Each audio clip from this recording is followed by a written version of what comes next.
Michael Reed entered Summit Bank, a luxurious bank with polished marble floors and walls adorned with abstract art that radiated wealth. Dressed in a simple black hoodie and jeans, he stood in sharp contrast to the impeccably dressed employees bustling around. He had chosen this casual attire deliberately. Today, he wanted to observe how the staff treated an ordinary customer. What they didn't know was that he was the bank's chief investor. As Michael approached the front desk, the attendant, Luke, was absorbed in a conversation with a colleague, his eyes glued to the computer screen. Michael cleared his throat softly, but Luke didn't even glance up, continuing to type, fully focused on his task. "Excuse me," Michael said, his voice calm but firm. "Can you help me with an issue regarding my account?" Luke finally looked up, his expression mildly annoyed, as if he had been interrupted during something important. "Yeah, just a second," he replied curtly, turning back to his screen. Michael felt irritation rising, his cheeks flushing. He glanced around, noticing how other customers, particularly the white ones, were greeted with bright smiles and immediate attention. It was subtle but undeniable, and it made his stomach churn. "I've been waiting for a while," Michael pressed, his patience wearing thin. "I just need to resolve a small issue." Luke sighed, reluctantly shifting his focus back to Michael, though his demeanor made it clear he wasn't eager to help. The tension in the air thickened, as Michael overheard a whispered remark from one of the staff behind the desk. "Another one of them, huh?" Luke's colleague muttered, her tone dripping with disdain. "Why can't they just get their finances in order?" Michael's heart sank at the blatant microaggressions that lingered in the air like a foul odor. He tried to shake it off, reminding himself he was here to handle a professional matter, not to get drawn into a petty argument. As he waited, memories of his past struggles flooded his mind, vivid, haunting flashbacks. He remembered sitting in his mentor Grace's modest office, filled with books and the comforting aroma of coffee. "You have to be 10 times better than them, Michael," she had told him, her eyes fierce and unwavering. "They'll judge you by your skin color, not your intellect, so you have to rise above it." Those words had propelled him through his youth and the systemic barriers that had threatened to crush his ambitions. He had fought hard to earn his place in the financial world. And yet here he was, standing in the very bank that thrived off his investments, feeling diminished and invisible. "Can I help the next customer, please?" Luke called out, his tone dismissive, waving a white woman over who had just walked in. Michael's heart sank further. This was a scenario he knew all too well, one he had faced countless times. Yet it never got easier. The feeling of being overlooked, of being judged for his skin color rather than his accomplishments, gnawed at him. He took a deep breath, willing himself to remain calm. He had come here with a purpose, and he wasn't going to let their ignorance deter him. He would stand firm, not just for himself, but for everyone who had been subjected to this insidious bias. As the minutes passed, Michael resolved to confront the discrimination head-on. He wouldn't leave until his presence and worth were acknowledged. He stood in line, the weight of the day pressing down on him, hours having passed since he'd first arrived. The quiet hum of the bank now felt like a loud reminder of neglect. Shifting his weight from foot to foot, he watched as white customers were treated with deference, their needs given priority, while he remained invisible. Taking a deep breath, Michael decided it was time to speak to the branch manager, Rachel. He walked up to her polished desk, where she was talking animatedly on the phone, her voice sharp and commanding.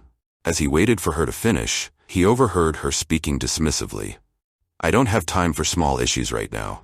Just make sure everything is ready for the investor meeting."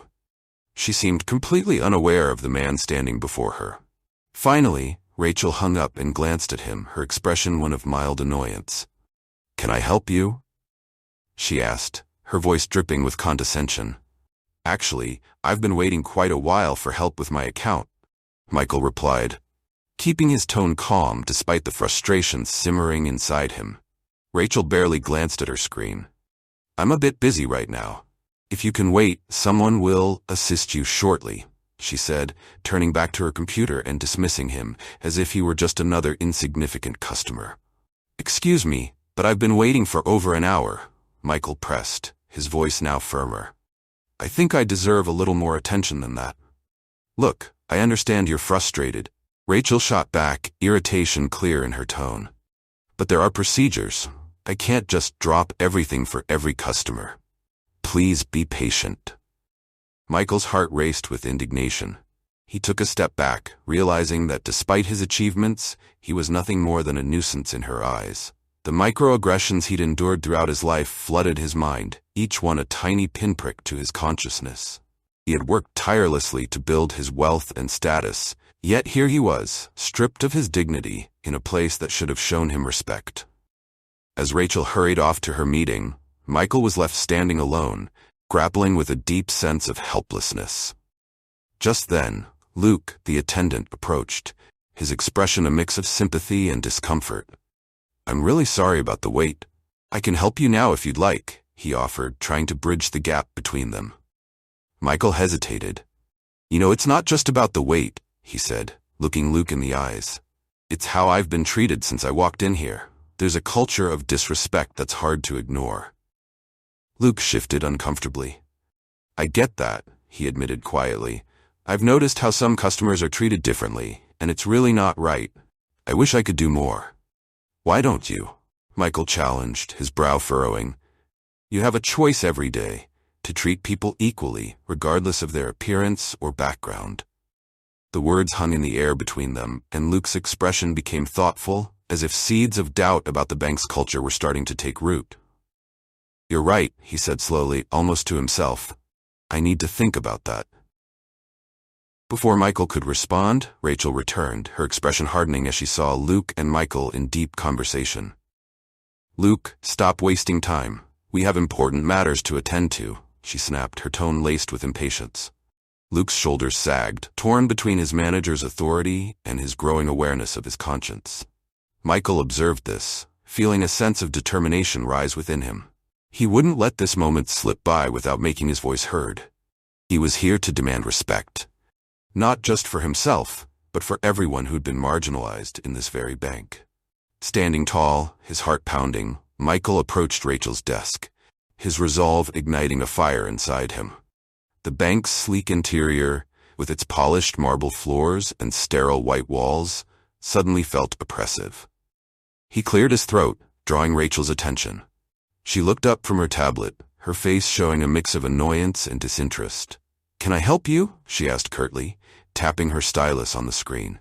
I'd like to speak to the regional director, Michael said firmly, his voice steady despite the tension in the air. I believe there's been a misunderstanding regarding my account.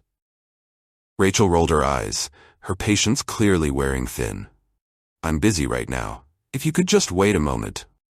I've been waiting for hours, Michael interjected, his frustration boiling over. I deserve to be treated with respect, just like any other client. Respect is earned, not given, Rachel replied, a smirk pulling at her lips. Is there anything else I can help you with? Michael clenched his fists at his sides. I'm not just any other client. I deserve to be heard, not dismissed. Look, it's not personal, she said, her tone condescending. We have protocols to follow, and you'll just have to wait your turn. Michael took a deep breath, swallowing the anger rising inside him. I understand protocols, but I'm not here for a routine transaction. You don't know who I am. I don't see a reason to care, Rachel replied, dismissing him with a wave of her hand. Michael's mind raced with memories of the countless times he had fought against prejudice and discrimination. He thought of his mentor, Grace, who had always taught him to stand firm in the face of adversity. I think it's time you understood, Michael said, his voice low but resolute. I'm the largest investor in this bank. I'm the reason you have a job. A moment of stunned silence followed as Rachel's smirk vanished, replaced by disbelief. Excuse me? She finally stammered. I'm Michael Reed, he stated, each word deliberate. And if you think you can treat me this way because of my appearance, you are deeply mistaken. Luke, who had been lingering nearby, felt a chill run down his spine at this revelation. He had been part of the dismissive culture, but now he grasped the seriousness of what had transpired. His heart raced as he stepped closer, trying to process the situation. Rachel's face drained of color as the realization hit her like a freight train. You're the investor? She asked, her voice barely a whisper. Yes, Michael replied, his tone unwavering. And I'm appalled by how I've been treated today. What I experienced here is unacceptable, and it speaks volumes about the culture at Summit Bank. The atmosphere in the bank shifted, a thick tension filling the air. Employees exchanged glances, and the whispers of disbelief grew louder. Luke's internal conflict deepened as he watched the fallout of his own complicity in the discrimination. I had no idea, Luke finally spoke, his voice strained. I'm sorry for how you've been treated, Mr. Brooks. It shouldn't be like this. Michael turned to him, surprised by the sincerity in Luke's tone. It shouldn't be, he said, but it is. And it's time for a change. Flustered, Rachel tried to regain control of the situation. I can assure you, we'll resolve this immediately. Resolve it? Michael interrupted, raising an eyebrow. You think a simple apology will fix the years of systemic issues embedded in your bank? This goes far beyond a single incident. He felt a wave of empowerment wash over him. This was more than a personal affront. It was a chance to challenge the status quo. As he turned to leave, the whispers around him grew louder, and the staff's eyes followed him, shock and realization written on their faces. Michael knew that his identity was no longer hidden, and with that came the responsibility to advocate for change. Stepping through the glass doors, the cool air outside hit him, feeling both liberating and resolute. He had reclaimed his dignity, but the battle for justice within Summit Bank had only just begun. Inside the bank, the whispers grew louder as news of Michael Reed's identity spread like wildfire. Employees exchanged furtive glances, their faces pale with realization. Michael stood in the middle of the bustling lobby, observing the flurry of activity while contemplating his next move. Rachel, the branch manager, felt her heart race. She glanced at Luke, who had gone pale, his usual bravado replaced by sheer panic. What are we going to do? She hissed, her voice barely above a whisper. Luke shrugged, his eyes darting around the room. I don't know, Rachel. We've messed up big time. He's the largest investor, and we treated him like he was nothing. Michael's ears caught their conversation, but he pretended not to notice, continuing to inspect the various framed accolades lining the walls. Each plaque boasted the bank's supposed commitment to diversity and inclusion, a stark contrast to the reality he had just experienced. The irony wasn't lost on him, and he couldn't help but feel a sense of vindication. Do you think he'll go public? Rachel continued, her voice rising in pitch. If this gets out, it could ruin us. We can't afford to lose him. Luke ran a hand through his hair nervously. I don't know, but he has every right to be furious. We treated him like he didn't matter. I can't believe I let myself be part of this. As they spoke, Michael finally turned to face them, his expression calm yet firm. You're right, Luke. I do have every right to be furious, he stated, his voice steady. But I also have a choice to make, and so do you. Both employees froze, their eyes wide as if Michael had appeared out of thin air. He took a step closer, his presence commanding their attention. You see, I could easily walk away from this bank and take my investments with me, Michael continued. The board would be scrambling, and your careers would be on the line. But that's not what I want. I want change. Rachel swallowed hard, the weight of his words sinking in.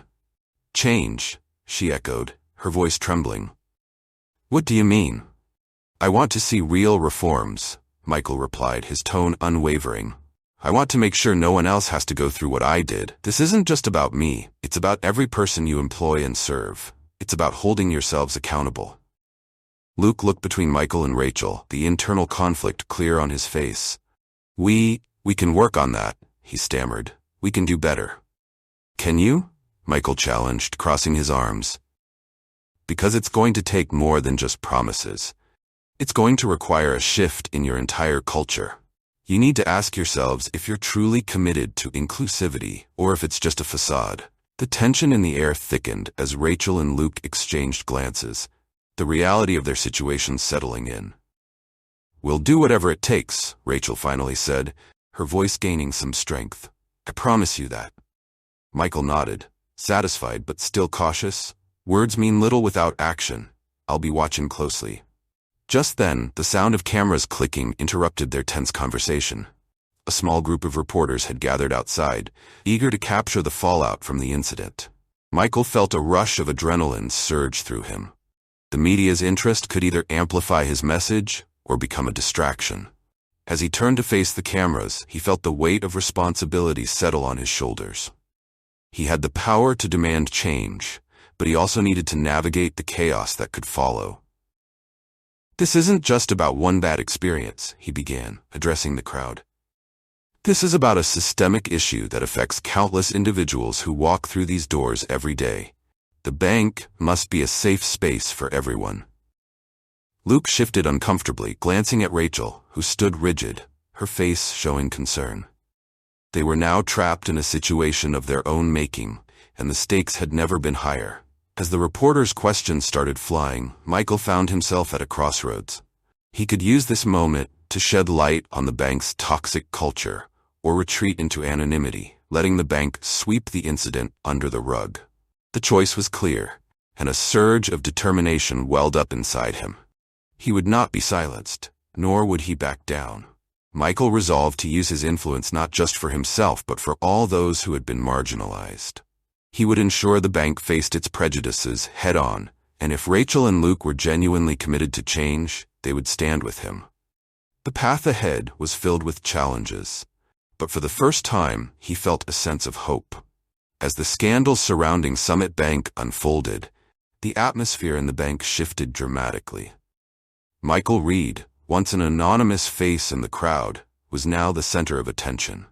Stock prices were plummeting, and board members were in a panic, bombarding Michael with calls throughout the day. Each ring of his phone reminded him of the weight his presence now carried, and with every conversation, the pressure mounted. "Michael, we need to discuss how this will affect our future," one board member said, his voice shaky and full of concern. "This incident could destroy our reputation." Michael leaned back in his chair, the weight of his influence both empowering and burdensome. "You can start by addressing the culture that allowed this to happen in the first place," he replied calmly but firmly. "This isn't just about saving face, it's about real change."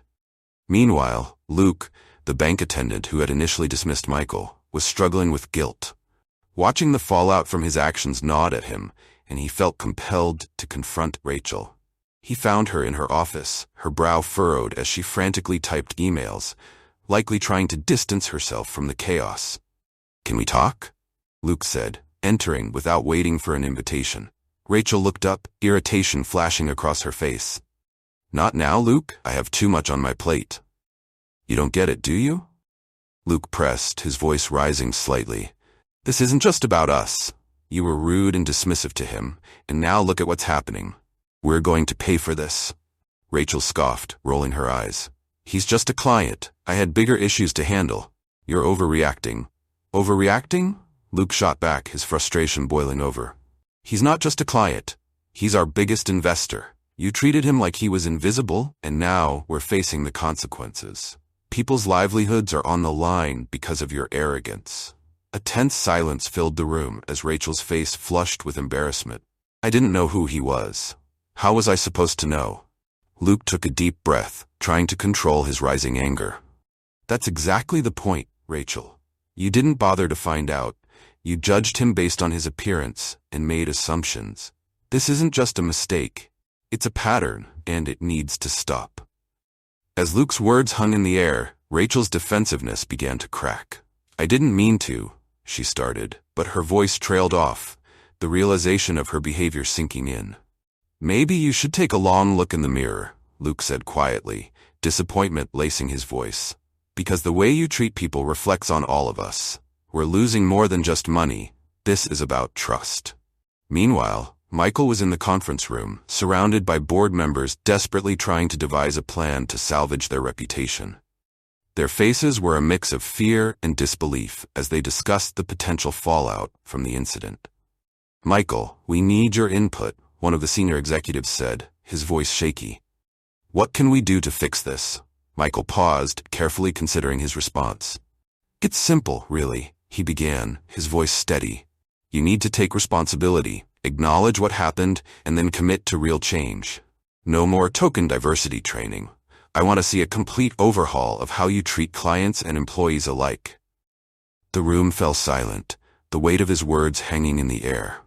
Michael could see their apprehension, but he couldn't let them avoid the issue. "This isn't just about me," he continued. "It's about everyone who has been marginalized within these walls.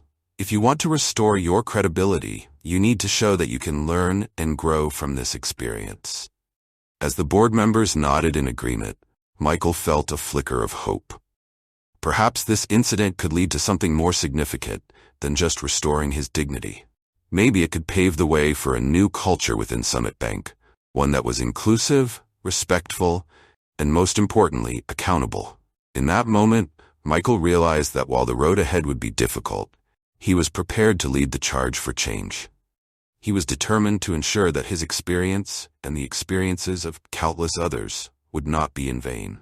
As the board gathered in the sleek, glass-walled conference room of Summit Bank, an air of tension hung over them. They had spent the last few weeks in crisis mode, scrambling to contain the fallout from the scandal involving their largest investor, Michael Reed. With the media scrutinizing their every move, the pressure was overwhelming. The board chair, a stern-looking woman in her 50s, cleared her throat and called the room to order. "Good morning, everyone," she began, her voice steady but betraying a hint of tension.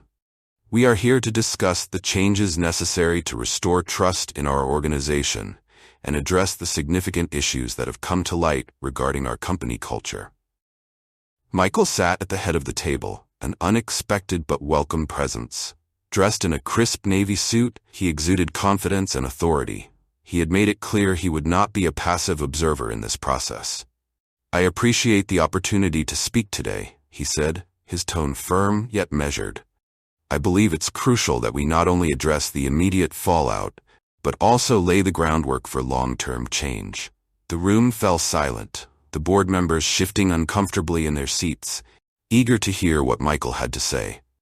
Michael continued, "This isn't just about a single incident. It reflects a systemic issue that has plagued this institution for far too long. We need to implement mandatory training on diversity and inclusion for all employees." Rachel, now sitting in a corner, pale and drawn, squirmed in her seat.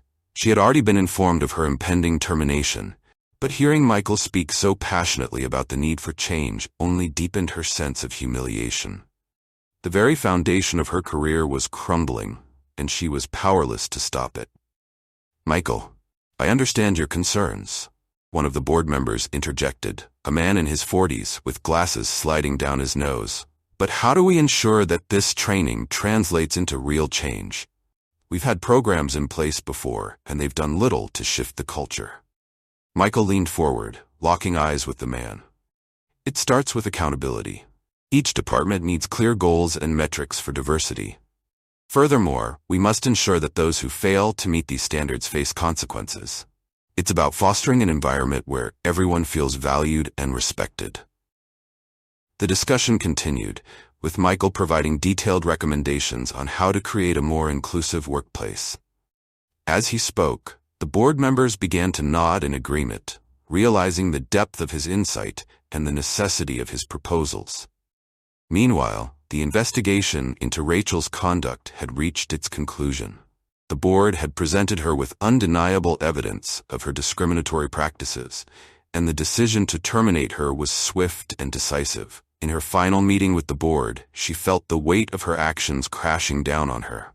"I never meant for it to go this far," she stammered, desperation creeping into her voice. "I was just trying to do my job." "Your job?" the board chair snapped, her voice icy. "You failed to do your job by fostering an environment of inequality. You will be escorted out immediately."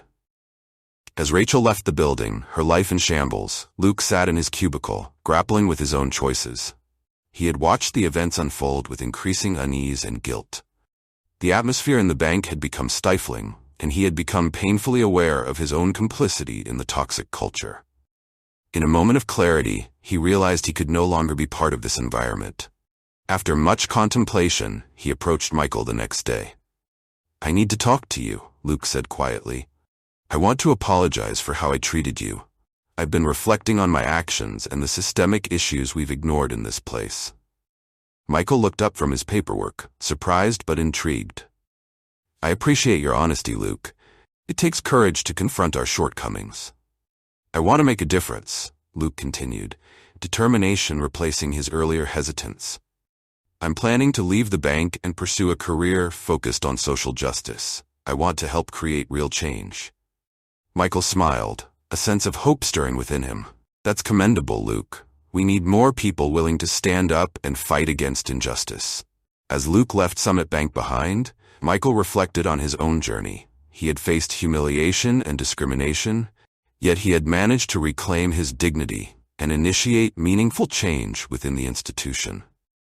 The path ahead was still full of challenges, but he felt empowered, knowing he was not only advocating for himself, but for countless others who had faced similar struggles. In that moment, Michael understood the profound impact of resilience and the importance of standing up against injustice. The future looked brighter, and the groundwork for transformation within corporate America had been laid.